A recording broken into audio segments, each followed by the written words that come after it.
Christmas storybook reading. And like it's kind of a long one. It's not like a short one, so it'll get a nice amount of content out of it. Like a nice, well, I don't want to put it like that. That sounds terrible. But it'll get a nice amount of reading time out of it.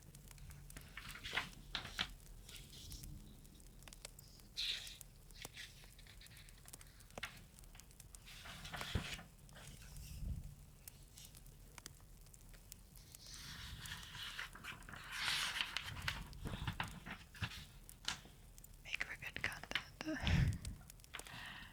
Yeah, I didn't want to make it sound like that's all I care about, because it's certainly not.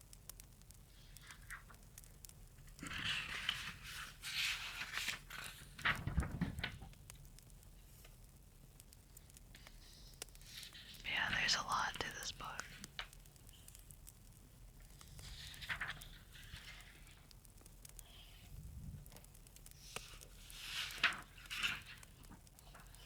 There's a lot of words.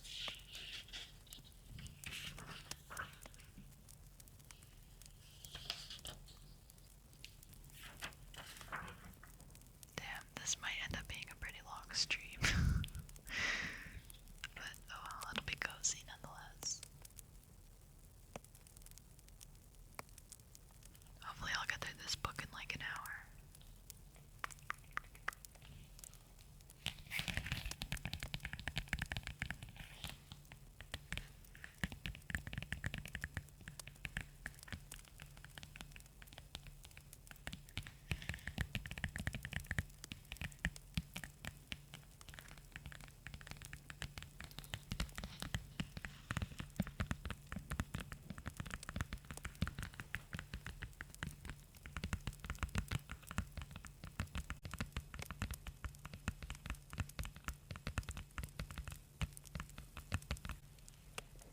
Alright, I'm gonna start the reading now. So, guys, you're probably familiar with this story. It is known for being a Christmas classic. It's called A Christmas Carol by Charles Dickens.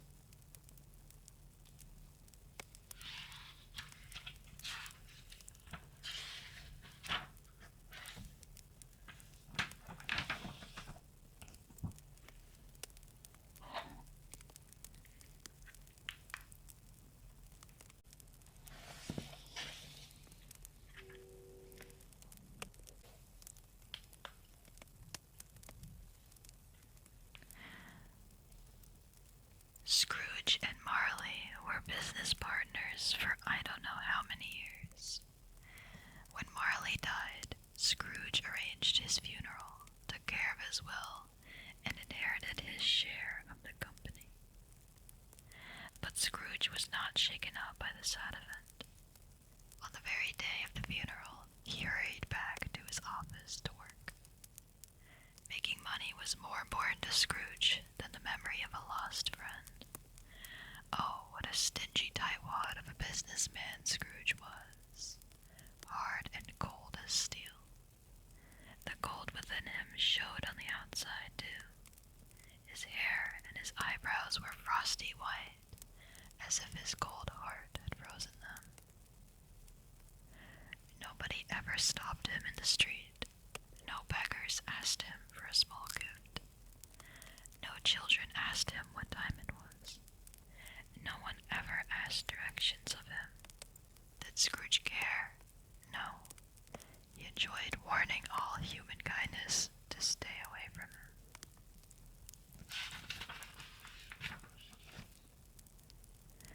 Once upon a time, of all the good days of the year, on Christmas Eve, old Scrooge sat busy in his office. It was cold, biting, foggy weather. Scrooge kept his office door open so that he could keep his eye on his clerk, Bob Cratchit, who sat in his own small, gloomy office copying letters. Scrooge had a very small fire, but the clerk's fire was much smaller. "Merry Christmas, Uncle, God bless you," cried a cheerful voice. It was Scrooge's nephew, Fred, who had come in so quickly that Scrooge had not noticed him. "Bah," said Scrooge. "Humbug, nonsense. Christmas means nothing to me. What's Christmas time to you but a time for paying bills without money? A time for finding yourself a year older, but not an hour richer." "Christmas may not put money in my pocket," answered the nephew, "but it has always been a good time. A loving, forgiving, pleasant time. Don't be angry, Uncle. Come, have dinner with us tomorrow." Scrooge said he would not. His nephew left the room without an angry word, in spite of his uncle's meanness. He stopped on his way out to give a Christmas greeting to the clerk, who, as cold as he was warmer than Scrooge, for he returned the greeting cheerfully.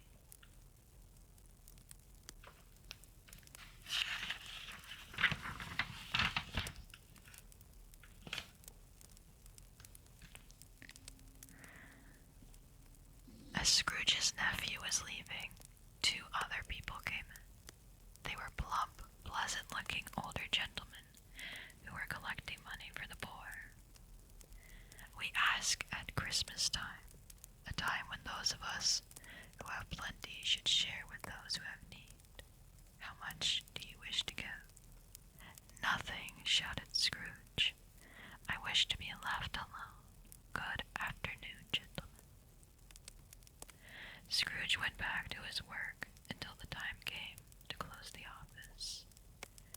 As he climbed out from his stool, he saw the clerk put his candle out and put on his hat. "You'll want to be off work all day tomorrow, I suppose," said Scrooge, unbuttoning his overcoat. "Well, I suppose you must have the whole day, but you be sure to get to work bright and early, day after tomorrow." After a lonely dinner by himself in a lonely tavern, Scrooge left for home. The street was dark, and the fog and frost hung thick around the door. As he was putting his key in the door, Scrooge looked at the door knocker and saw not a knocker, but Marley's face. The face glowed with a dim, greenish light. It was not angry, but looked at Scrooge as Marley used to look, with ghostly spectacles turned up on its ghostly forehead.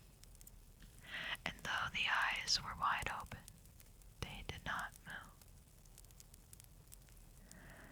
As Scrooge stared at this strange thing, it suddenly faded away and became a door knocker again.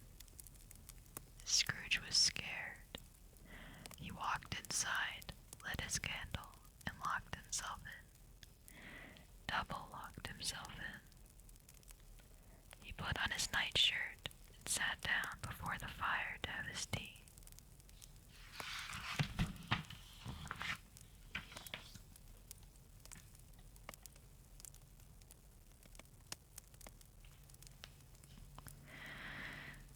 As he sat there, a bell that hung in the room began mysteriously to swing.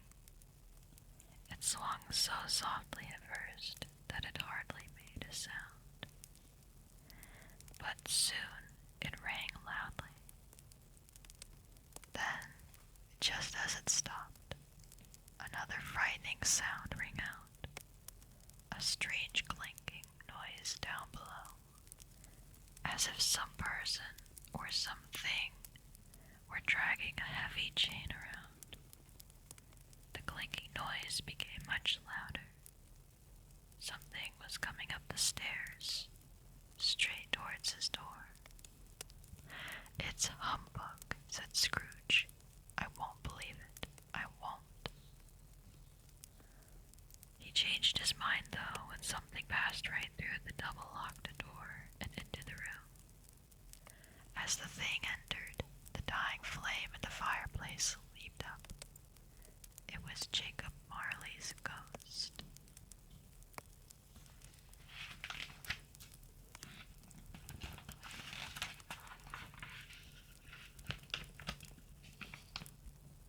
"What's this?" said Scrooge, mean as ever. "What do you want with me?" "Much." It was Marley's voice, no doubt about it. "Who are you?" "In life, I was your partner, Jacob Marley." "I say humbug," Scrooge replied. "I do not believe in such nonsense." At this, the spirit made a frightful cry. It shook its chain with an awful noise. Scrooge fell to his knees in shock. "Horrible phantom, why do you haunt me?" "The spirit of every man," the ghost answered, "must walk along his fellow men. It has to wander through the world looking at sad things it can no longer change. I am a prisoner of the chain I made for myself during my life. I chose to put it on, and I chose to wear it. Look at all the things it's made of. They are the things of money and greed. I cannot tell you all that I would wish to tell you," said the ghost. "I haven't much time. I cannot rest. I cannot stay long anywhere. When I lived, I did not take the time to be kind to my fellow man. Now I travel the world over, paying for my mistakes."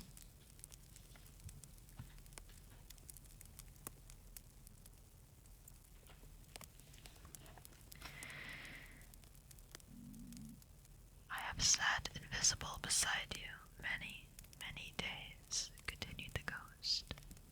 "But tonight you are allowed to see me so that I may warn you that you still have a chance of avoiding what happened to me.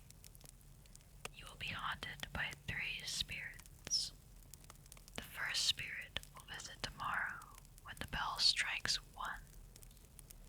The second spirit will come the next night at the same time, 1. The third will visit you the night after that, at the last stroke of 12. You will see me no more, but for your own sake, remember what I have told you." Then the ghost picked up its chain and walked backwards towards the window, which was raising itself. Scrooge could hear strange, sad sounds outside. The ghost listened, then it joined in the sad sounds, floated out into the night, and disappeared.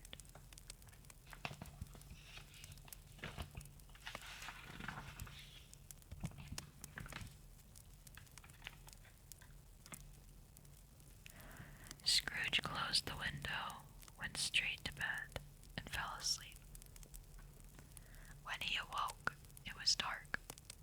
He must have slept through an entire day and far into the next night. He remembered that Marley said the first spirit would visit when the bell struck 1. When the bell rang, light flashed, and the curtains of his bed were suddenly pulled back. Scrooge found himself face to face with a strange figure, with long white hair, a white robe, and bright rays of light that seemed to burst from the top of his head. "Are you the first spirit, sir, that Marley said would visit me?" asked Scrooge. "I am." The voice was soft and gentle, unusually low. "I am the ghost of Christmas past. Rise and walk with me." They moved towards the window, passed right through the wall, and stood on an open country road. "Good heavens," said Scrooge, "I remember this place. I grew up here." Boyhood memories filled Scrooge's mind. They walked along the road, Scrooge remembering every gate and post and tree.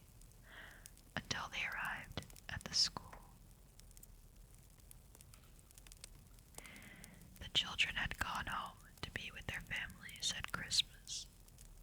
Just one lonely child was left there. Scrooge sat down and cried, for he saw that the boy was his own poor forgotten self. The ghost waved its hand, and Scrooge saw himself again, a little older now. The girl came running in. She put her arms around the boy and called him her dear, dear brother.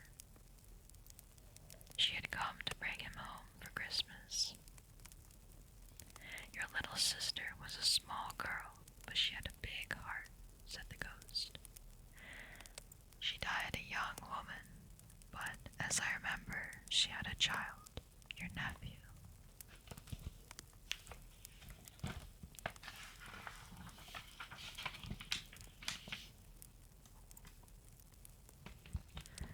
Just a few seconds later, they were outside a building where Scrooge had been an assistant while training for his future work.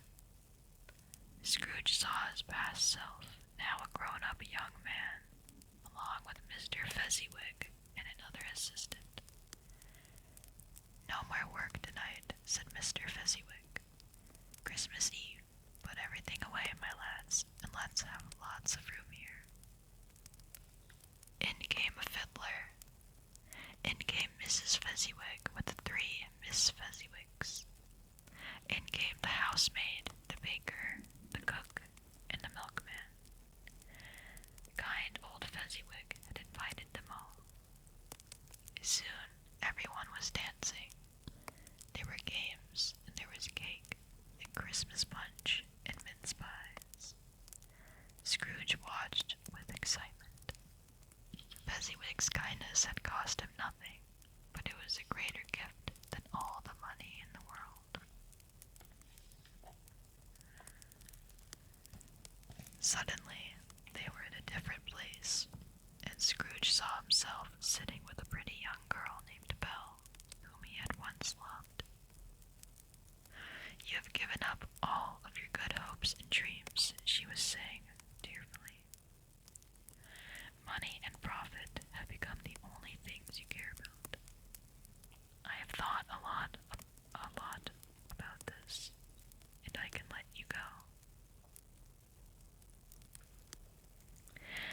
He seemed to feel she was probably right. She left him. They parted ways, and he had not seen her since. Now they were in another room, not very large or fancy, but full of comfort.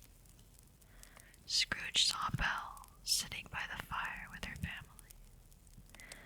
"Belle," said the man, "I saw an old friend of yours this afternoon, Mr. Scrooge. I passed his office window, and there he sat alone, all alone in the world." "Spirit, take me away from here. I cannot stand to watch it," Scrooge cried. As he looked away, he saw that he was back in his own bedroom. He stumbled to his bed and fell into a deep sleep.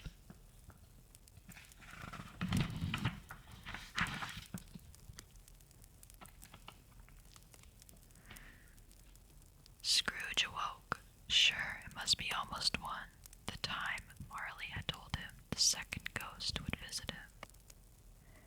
He kept a sharp lookout so the second spirit would not surprise him, but no ghost appeared. The only thing he noticed was a bright light that seemed to be coming from the next room. He walked into his living room, but it was changed. It seemed to be full of Christmas cheer.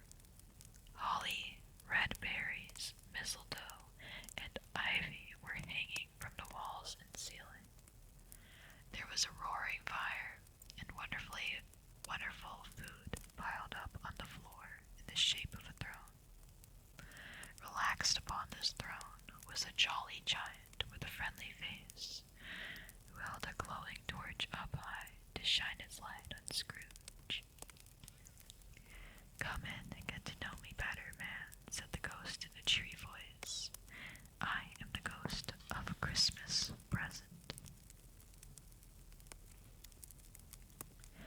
"Spirit," said Scrooge humbly, "lead me where you wish.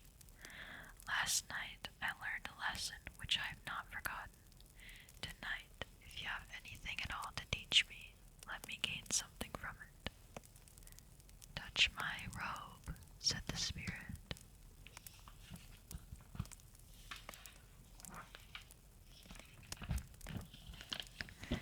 In a flash, they stood in the city streets on a snowy Christmas morning. The sky was gloomy, yet there was a feeling of cheerfulness in all the people they passed. The spirit stopped on the doorstep of a small four-roomed house. Inside, Bob Cratchit's wife was setting the table with her daughter, while her oldest son was minding a saucepan of potatoes. Two smaller Cratchits came tearing in, followed by their older sister Martha. Finally, in came Bob Cratchit with Tiny Tim on his shoulders. Sadly for Tiny Tim, he carried a little crutch, and on his legs he wore an iron brace. The Cratchits gathered around the table. Grace was said, and they had a wonderful Christmas dinner. When the dinner was done, the whole family gathered around the fireplace. Bob sat very close to Tiny Tim, holding his hand tenderly. Then he served hot punch, lifted his cup, and gave a toast. "A Merry Christmas to us all, my dears. God bless us," said Bob. "God bless us, everyone," said little Tiny Tim. "Spirit," said Scrooge, with a heartfelt interest in worry he had never felt before, "tell me if Tiny Tim will live." "I see an empty little chair in the corner by the fireplace," replied the ghost. "If these shadows remain unchanged, this is the last Christmas we will find him here." Chestnuts and punch were passed around while Tiny Tim sang a song. There was nothing so special about all this. They were not a rich, fancy family. There were holes in their shoes. Their clothes were old and worn. But they were happy and thankful for the good time they had shared. The ghost and Scrooge traveled far and visited many homes. In each place, Scrooge saw happy people being kind to one another, full of love and blessed by the spirit with whom he traveled. In each place, Scrooge learned more about the true meaning of Christmas. When the clock struck 12, Scrooge looked around for the ghost of Christmas present, but it was gone.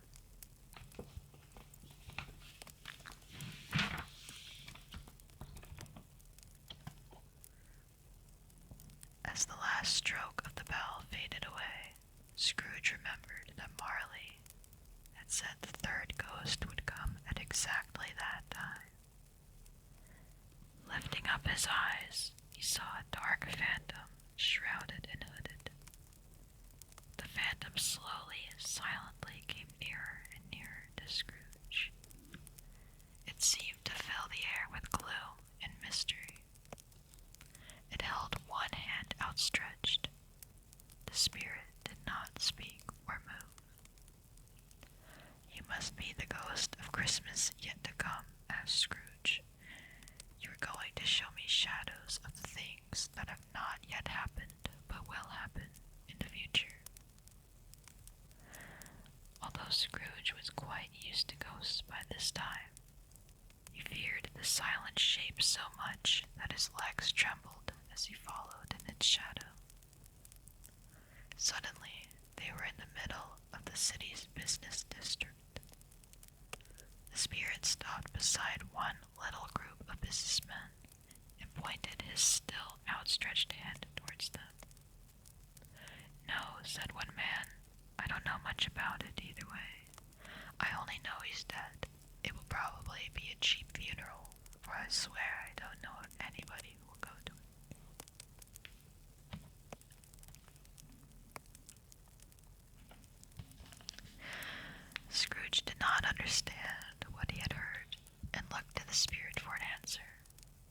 said nothing. Quiet and dark, the ghost stood beside him with its outstretched hand as the scene changed. Scrooge was right next to a bed on which there lay something covered up. It was the body of a man with no one to watch over it, and no one to weep for it. The phantom's hand pointed to the head of the body. A sheet was loosely thrown over it, and Scrooge could have easily uncovered the face. Yet he could not make himself do it. He just stood looking at it.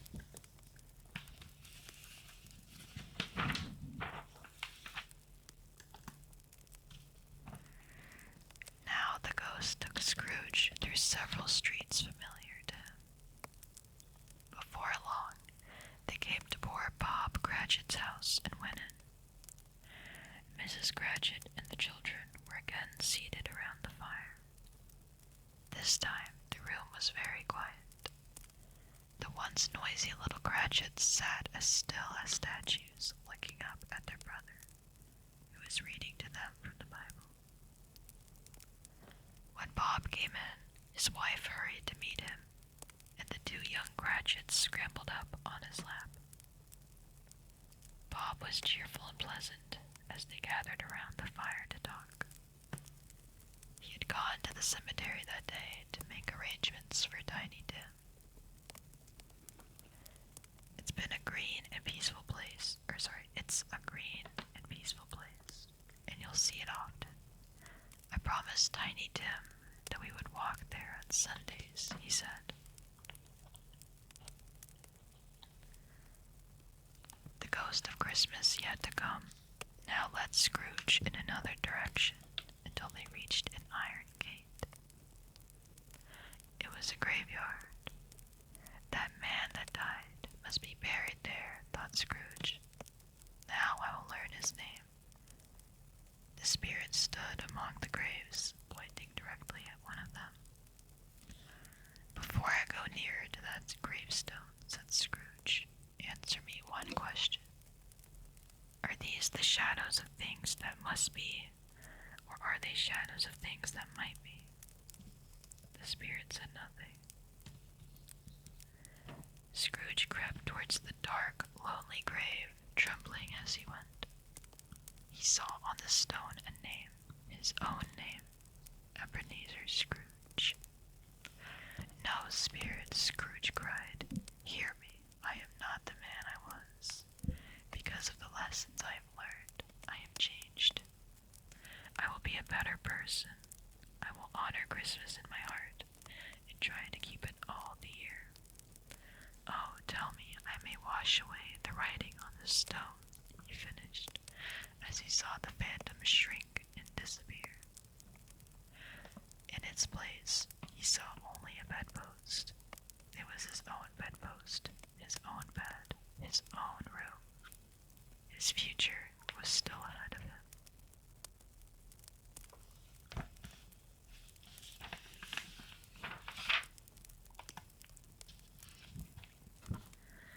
There was still time left for him to become a better person.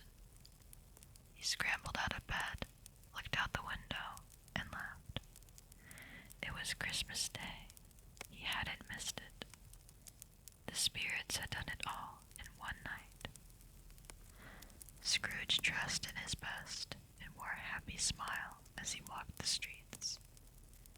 When he got to his nephew's house, he passed the door a dozen times before he had the courage to knock. But Scrooge felt completely at home within 5 minutes. There was a wonderful party, wonderful togetherness, wonderful happiness. The next morning, Scrooge greeted Bob at the office. Merry Christmas, Bob, said Scrooge to his clerk. A merrier Christmas than I have given you for many a year. I'll raise your pay and try to help your poor family. Make up the fires good and warm, Bob Cratchit. Scrooge kept all his promises and did much, much more. And to Tiny Tim, who did not die, he was like a second father. He became as good a friend, as good a master, as the good old city knew, or any other good old city, town, or district in the good old world. And it was always said of Scrooge that he knew how to celebrate Christmas well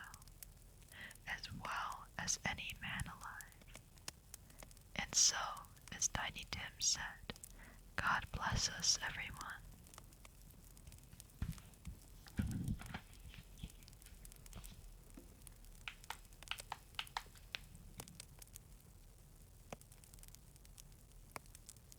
And that was A Christmas Carol by Charles Dickens.